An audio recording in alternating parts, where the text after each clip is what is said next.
आज का ये एपिसोड शुरू करने से पहले एक छोटी सी बात। क्या आप भी अपना पॉडकास्ट बनाने की सोच रहे हैं? तो एंकर ट्राई कीजिए। ये पॉडकास्ट बनाने का सबसे आसान तरीका है। नंबर एक, ये फ्री है। नंबर दो, इसमें कई सारे ऐसे टूल्स हैं जो आपको अपने फोन और कंप्यूटर पर रिकॉर्ड और एडिट करने की फैसिलिटी देते हैं।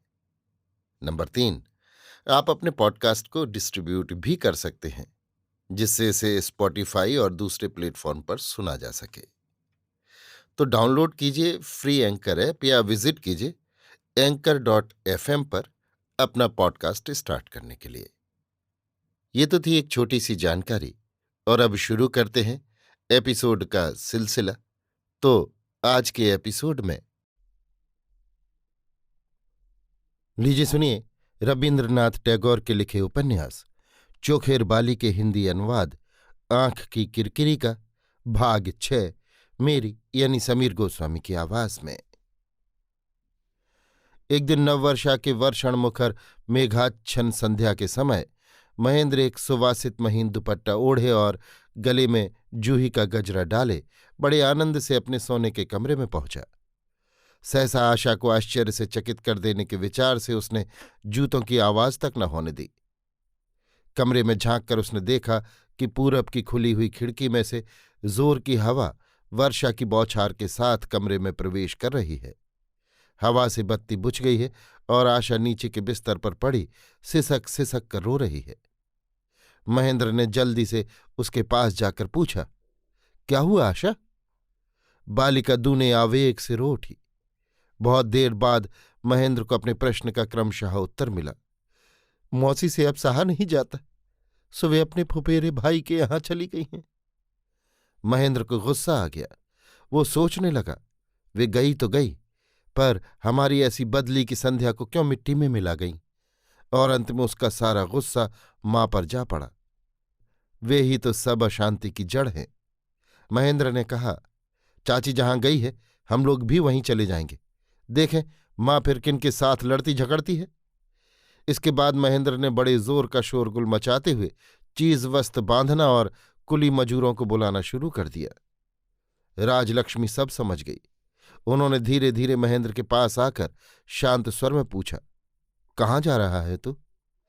महेंद्र ने पहले तो कुछ जवाब ही नहीं दिया, फिर 2-3 बार पूछे जाने के बाद बोला, चाची के पास जा रहा हूं। राजलक्ष्मी ने कहा, तुम लोगों को कहीं नहीं जाना होगा, मैं ही जाकर तेरी चाची को यहां लिवाए लाती हूं। इतना कहकर राजलक्ष्मी उसी क्षण पालकी में बैठकर अन्नपूर्णा को लिवाने चली गई और वहां अन्नपूर्णा के सामने जाकर गले में आंचल डालकर हाथ जोड़कर बोली, प्रसन्न होइए मझली बहू, क्षमा कीजिए। अन्नपूर्णा इस नाटकीय भाव को देखकर मारे शर्म के गड़गड़ गई और अत्यंत चंचल होकर जिठानी के पांवों की धूल माथे से लगाती हुई बोली, जी क्यों मुझे इस तरह अपराधिनी बनाकर लज्जा देती हो? तुम मुझे जो आज्ञा दोगी वही करूंगी मैं।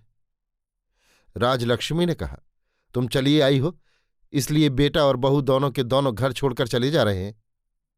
कहते कहते वे अभिमान क्रोध और धिक्कार के मारे रो उठी। देवरानी जेठानी दोनों घर लौट आईं। बाहर वर्षा हो रही है।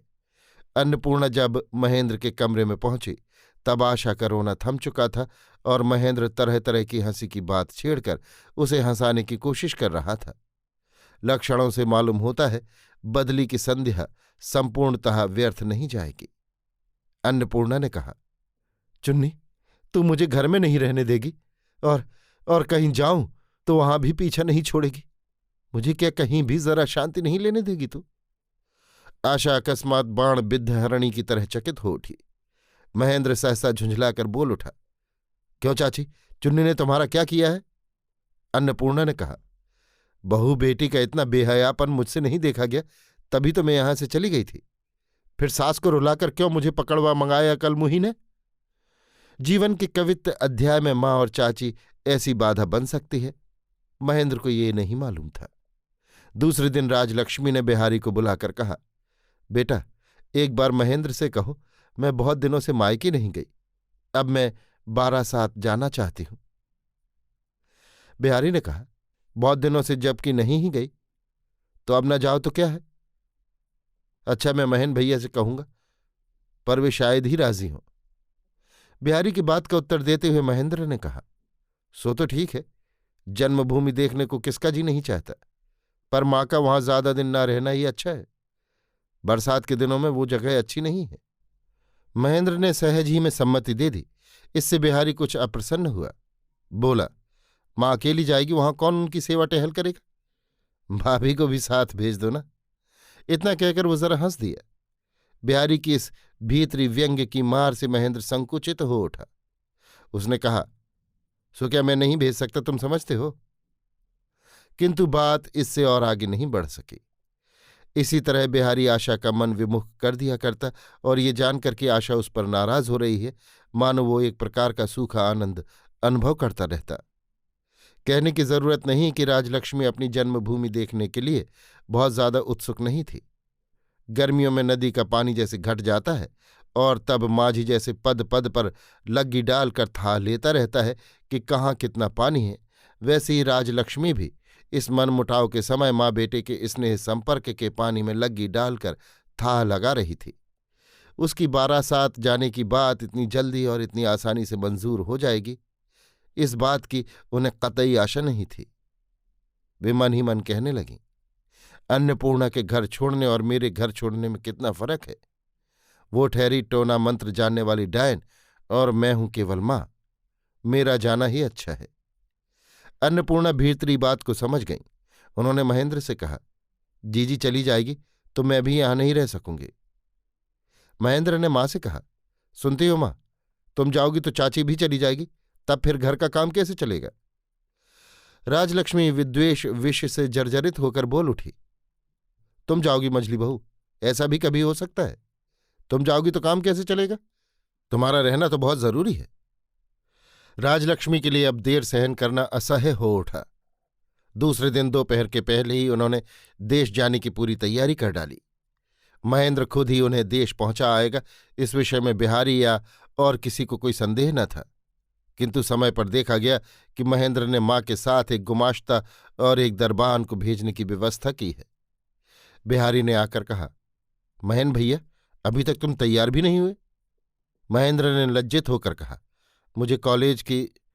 बिहारी बोला, अच्छा तुम रहने दो, मां को मैं पहुंचा आऊंगा। महेंद्र मन ही मन क्रुद्ध हो उठा। उसने एकांत में आशा से कहा, सचमुच बिहारी अब बहुत ज्यादती करने लगा है। वो दिखाना चाहता है मानो उसे मां की चिंता मुझसे बहुत ज्यादा है।